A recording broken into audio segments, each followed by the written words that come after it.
शख्सियत साजी। शख्सियत की नशो और नुमा ही मकसद ज़िंदगी है।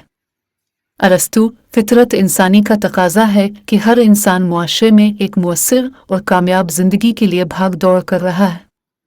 इंसान की ये ख्वाहिश होती है कि मुआशरा इसे इज़्ज़त और एहतराम से देखे और उसकी बात और राय लोगों के लिए कौल फैसल का दर्जा रखे, वो लोगों की तवज्जो का मरकज़ बना रहे। इसलिए आज के इस जदीद दौर में इंसान तरक्की की दौड़ में भागता हुआ अपनी शख्सियत के हर पहलू को बेहतर बनाने की भी फ़िक्र में मुब्तला है। अगर ये कहा जाए कि इंसानी ज़िंदगी का मकसद हकीकी शख्सियत की तामीर व इस्तेहकाम है तो बेजाना होगा। आगाज़ दुनिया से आज तक इंसान ने करोड़ों बरस की मुसाफत और मुसलसल जिदोजहद करके इस मौजूदा दौर तक पहुँचा है और अभी भी ये सफ़र जारी और सारी है। इंसान अपनी ज़िंदगी के इन 70-75 सालों में की गई मेहनत के नताइज पर अपनी कामयाबी और नाकामी का अहाता किए बैठा है। हर शख्स का आखिरी मकसद और कवी तरीन ख्वाहिश इंसानी शख्सियत की तकमील है। गोती इंसान की शख्सियत साजी का अमल उसकी पैदाइश के साथ ही शुरू हो जाता है और मरने तक जारी रहता है।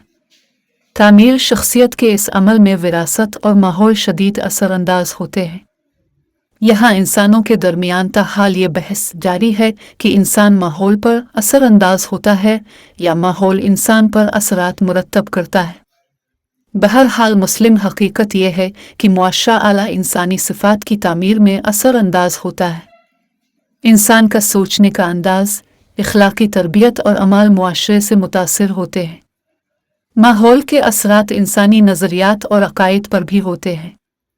बेहतरीन मुआशरा बेहतरीन सिफ़ात के हामिल अफराद को जन्म देता है, जबकि इखलाकी गिरावट का शिकार मुआशरा और माहौल इंसान को भी इखलाकी बुराइयों में जतला कर देते हैं।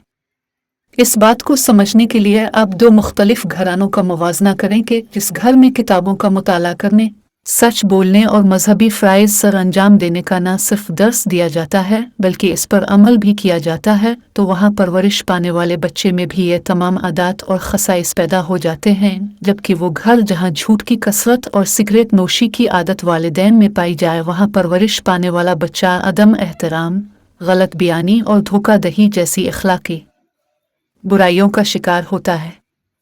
बच्चे की अव्वलीन दरसगाह माँ की गोद होती है। इंसान सबसे ज़्यादा अपने घर के माहौल से सीखता है। वालिदैन की आदत बच्चे की शख्सियत साजी के लिए रास्ता फराहम कर रही होती है। जिस तरह घर का माहौल होगा वैसी ही बच्चे की तरबियत होगी। कामयाब और बाअखलाक घराना बाअखलाक और कामयाब बच्चे को जन्म देता है, जबकि नाकाम अफराद की सोहबत, चाहे वालिदैन हों, रिश्तेदार और दोस्त अहबाब, ये सब नाकाम अफराद को जन्म देते हैं। आज अगर हम मुआशरे पर नज़र दौड़ाएं तो हमें हर जगह बुरी सोहबत के असरात नज़र आते हैं और मेरे नज़दीक आजा मुआशरे की नाकामी की बहुत बड़ी वजह यही नाकाम सोहबत और सोच है। यहाँ सवाल ये पैदा होता है कि आखिर एक इंसान नाकामी से अगर कामयाबी तक आना चाहे तो उसे किन उसूलों पर चलकर कामयाबी और तरक्की तक आता होगा। माहिरीन नफ्सियात इस सवाल के जवाब में कुछ उसूल और ज़वाबित को बयान करते हैं जिनका ताल्लुक दर हकीकत किताब व सन से भी माखूज है। इन उसूल और ज़वाबित को अपनाकर हर मजहब व नस्ल का फ़र्द तामीर शख्सियत करके कामयाबी हासिल कर सकता है। इन बुनियादी उसूलों में मुंदरजा ज़ैल आदात शामिल हैं। माल और शोहरत के पीछे ना भागे, दो दूसरों की मदद का अज़्म करें, झूठ और ख़यानत से दूरी इख्तियार करें, गिले शिकवे की बजाय शुक्र की आदत अपनाएं, अच्छा सोचें और बदगुमानी से दूर हैं।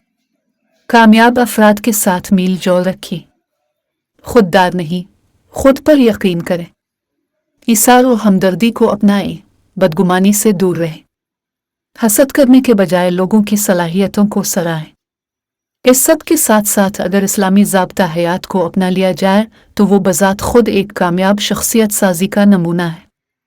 तामीर शख्सियत के लिए शूरी कोशिश लाजिम है और ये कोशिश किसी रहबर के नक्श कदम पर चलने से आसान हो जाती है। इंसानी शख्सियत के निखार के लिए रूह, बदन और अक्ल तीनों की तामीर मद्नज़र रखी जाती है और उन तीनों पर काम करके ही इंसान की कामयाब शख्सियत तश्कील पाती है। वो चंद अमाल जो इंसान और ख़ुसूसी तौर पर मुसलमानों के لیے شخصیت سازی کے عمل میں مددگار ثابت ہوتے ہیں وہ درج ذیل ہیں۔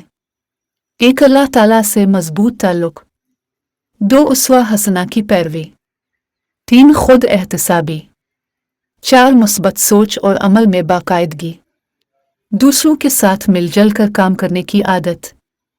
ان تمام اصول اور عادات کو اپنا کر ہی ایک انسان تعمیر سے تکمیل شخصیت تک کامیابی سے سفر طے کرتا ہے اور اس سے ہی ایک کامیاب فرد اور معاشرہ وجود میں آتا ہے۔